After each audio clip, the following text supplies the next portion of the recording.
Hello दोस्तों, नमस्कार। आदिम जाति कल्याण विभाग, जनजाति विभाग मंत्री सुश्री मीना सिंह अतिथि शिक्षक मानदेय वृद्धि एवं स्थायित्व के लिए ज्ञापन सौंपा गया है। इसमें ब्लॉक अध्यक्ष पाली दिलीप दुबे सहित अन्य अतिथि शिक्षक संकुल हायर सेकेंडरी स्कूल मलचुआ के अतिथि शिक्षकों ने ज्ञापन सौंपा है। इसमें कहा है कि हमारे मध्य प्रदेश के अतिथि शिक्षकों का जल्द से जल्द नियमितीकरण किया जाए और इस नियमितीकरण में यह मांगा गया है कि 12 महीने का वेतन दिया जाए और 62 आयु वर्ष तक को स्थायित्व किया जाए। हमारे मध्य प्रदेश के अतिथि शिक्षकों ने इतना अच्छा प्रयास किया है और उनके लिए नियमितीकरण के लिए योजना बनाई जाए और 14-15 वर्षों से सरकारी स्कूलों में शैक्षणिक कार्य किया है। इसलिए हमारे मध्य प्रदेश के अतिथि शिक्षकों का जल्द से जल्द शासन नियमितीकरण करने का नियम बनाए।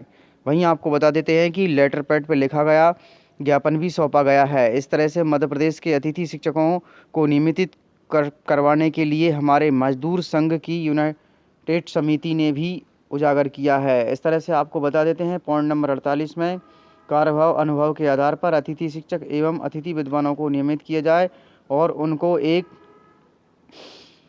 सही तरीके की ज़िंदगी जी जाए, क्योंकि उन्होंने अपने बहुत अच्छे कार्य किए हैं। इसमें मध्य प्रदेश के अतिथि शिक्षकों के लिए अब मजदूर संघ समिति भी आ चुकी है। इस तरह से आपको बता देते हैं ज्ञापन में प्रति श्री मीना सिंह महोदय 5/3/2022 जनजातीय कार्य मंत्री शासन भोपाल मध्य प्रदेश के अतिथि शिक्षकों के द्वारा मानदेय वृद्धि एवं पद को स्थायित्व करने हेतु आवेदन पत्र लिखा गया है। इसमें आपको बता देते हैं कल शिवराज सिंह चौहान जी का जन्म था, जिसमें आपको बता देते हैं कि विदिशा जिले के अंतर्गत बैदवा पर गणेश मंदिर के होने वाले महाउत्सव में उन्होंने अपना जन्मदिन मनाया और सह परिवार सहित। इस तरह से आपको ज्ञात है कि कई वर्षों से हमारे मध्य प्रदेश के अतिथि शिक्षकों ने बहुत अल्प मानदेय पर अपनी सेवाएं निष्ठापूर्वक दी गई हैं। इसके द्वारा उन्हें आज तक नियमितीकरण नहीं किया गया है। इस तरह से उनके शैक्षणिक कार्य के पश्चात उन्हें निकाल दिया जाता है, इसलिए उनका भविष्य बहुत ही असुरक्षित रह जाएगा। शासन की मंशा है कि आने वाले भविष्य में हमारे बच्चों को प्रदेश के राष्ट्र का नाम आगे ले जा सकेंगे। इसके लिए विद्यालय में पर्याप्त शिक्षक जो कि अतिथि शिक्षक कार्यरत हैं उन्हें गरिमापूर्ण तरीके से जीवन का निर्वहन एवं अपने कर्तव्यों के प्रति स्थायित्व बनाए रखने के लिए अतिथि शिक्षकों को जल्द से जल्द नियमित किया जाए। मंत्री जी से आग्रह है कि हमारे अतिथि शिक्षकों का मानदेय वृद्धि एवं पद को स्थायित्व करने के लिए हमारे पक्ष में नीति निर्माण की कृपा जरूर करें। इस तरह से समस्त अतिथि शिक्षकों के द्वारा यह आवेदन और सौंपा गया है। इस तरह से देखते हैं कि अब हमारे मध्य प्रदेश के अतिथि शिक्षकों के लिए स्थायी कब होंगे। इस तरह से आपको बता देते हैं ज्ञापन में देने वाले अभिनव मिश्रा, दिलीप देवेंद्र और तुलसा सिंह आदि। वहीं आपको बता देते हैं कि अतिथि शिक्षकों ने सांसद राज बहादुर सिंह को ज्ञापन सौंपा है और इस ज्ञापन में मांग की गई है कि श्रवण अतिथि शिक्षक संघ के द्वारा माननीय सागर लोक सांसद राज बहादुर सिंह टेस्ट हाउस में प्रधानमंत्री नरेंद्र मोदी जी के नाम संबोधित ज्ञापन सौंपा गया है और जिसका वाचन करते हुए कहा गया है कि अतिथि शिक्षकों को 12 माह का सेवाकाल और वेतन में वृद्धि 62 आयु तक सेवाकाल की अवधि की जाए, जहां तक हो सके यथावत रखा जाए और उन्हें हटाया ना जाए। इस तरह से विभागीय परीक्षा को लेकर उन्हें नियमितीकरण किया जाए। प्रदेश के लगभग 14-15 वर्षों से सरकारी स्कूलों में पढ़ाते आ रहे अतिथि शिक्षकों के साथ सरकार ने दुर्व्यवहार किया है। इस तरह से मध्य प्रदेश की सरकार के लिए अतिथि शिक्षकों को जल्द से जल्द नियमितीकरण करने के लिए कोई योजना बनानी चाहिए। इस तरह से ज्ञापन में यह भी कहा गया है कि मध्य प्रदेश की अतिथि शिक्षकों ने हमारी शिक्षा स्तर को 90% शिक्षा का गारंटी को बढ़ाया है। इस तरह से फिर भी शिवराज सरकार ने हमारे मध्य प्रदेश के अतिथि शिक्षकों के लिए कोई नीति नहीं बनाई और ना ही उनको नियमितीकरण करने के लिए अभी कोई योजना बनाई है। इस तरह से आपको बता देते हैं कि इस महंगाई हुई के दौर में शिवराज सिंह चौहान जी ने उनके जन्मदिन अवसर पर महंगाई भत्ते 31% केंद्र सरकार के बराबर कर दिया है, किंतु आपको बता देते हैं मध्य प्रदेश के अतिथि शिक्षकों को आज तक कुछ भी नहीं मिला है। इस तरह से आपको बता देते हैं हमारे मध्य प्रदेश के कई अतिथि शिक्षकों ने आत्महत्याएं कर ली हैं।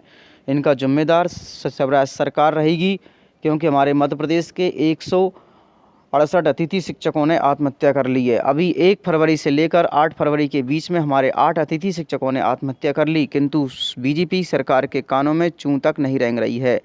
इस तरह से कहना यही चाहेंगे कि मध्य प्रदेश की अतिथि शिक्षकों की सरकार के लिए आज चुप्पी साधे हुई है। इसलिए मध्य प्रदेश के अतिथि शिक्षकों को यह गांठ बांध लेनी चाहिए कि जब तक हमारे मध्य प्रदेश के अतिथि शिक्षकों का नियमितीकरण नहीं होगा, जब तक हम किसी भी प्रकार का किसी को मत नहीं करेंगे। इस तरह से आपको बता देते हैं, अतिथि शिक्षकों के द्वारा बराबर काम लिया जाता है और 100 से अधिक अतिथि शिक्षकों ने अपना काम अच्छा किया है और इस तरह से 100 मतलब 100% काम अच्छा किया है। इसी तरह से मुख्यमंत्री श्री शिवराज सिंह चौहान को कई बार ज्ञापन सौंपे गए, किंतु नियमितीकरण करने पर उन्होंने चुप्पी साध ली है। इस तरह से उनका बयान भी आया था। इस तरह से आपको बता देते हैं कि मध्य प्रदेश के अतिथि शिक्षकों के मामले में मध्य प्रदेश की अब सरकार बेरोजगार देने के लिए बाजी मार रही है। इस तरह से आपको बता देते हैं कि मध्य प्रदेश ने रोजगार देने के मामले में मार रही है बाजी, किंतु आज तक हमारे मध्य प्रदेश के अतिथि शिक्षकों को रोजगार नहीं मिला और इसका जिम्मेदार आज वर्तमान सरकार है।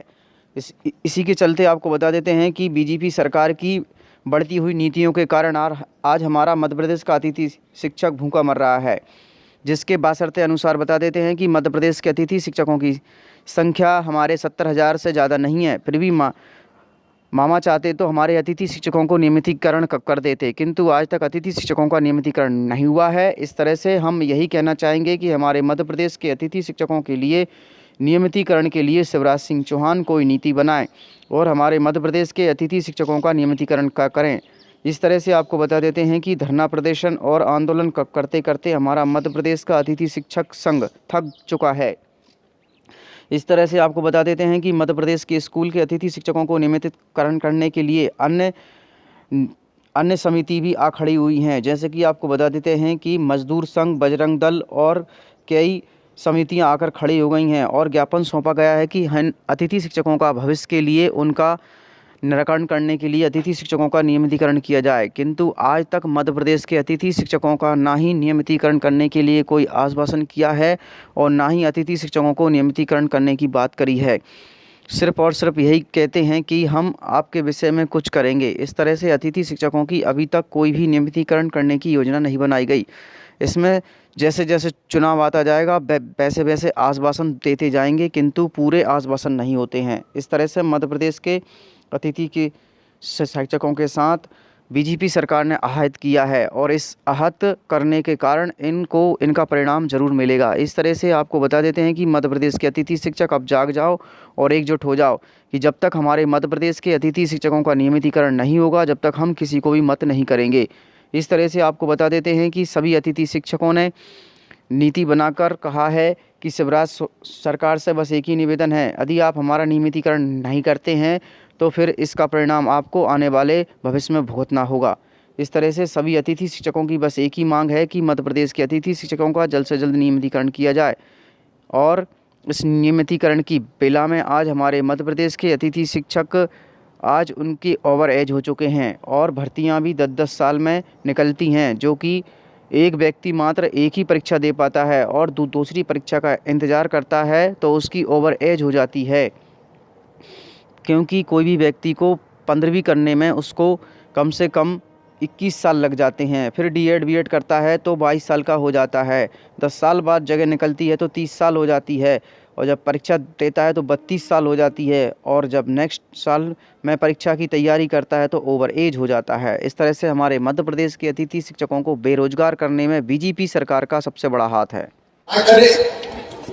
कोरोना की कड़की के कारण सरकारी कर्मचारियों का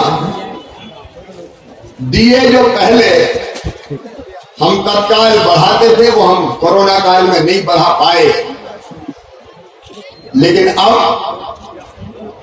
शासकीय कर्मचारियों का डीए बढ़ा के 31% किया जाएगा और ये अप्रैल से भुगतान होना शुरू हो जाएगा। गरीबों के कल्याण की योजनाएं शुरुआत में कहा था, नर्मल चुनाव प्रदेश का भविष्य तय करेगा। और अगर अगले साल सरकार वापस कांग्रेस की बनती है, हमारा सबसे पहला कदम रहेगा कि जो पुरानी पेंशन स्कीम है, पुरानी पेंशन योजना है, वो पुनः हम हमारे प्रदेश में लागू करेंगे। मेरा आप सबसे विशेष का निवेदन है, मेरी प्रार्थना है, चुनाव का सबसे अहम समय। Thanks for watching. Like and comments and subscribe.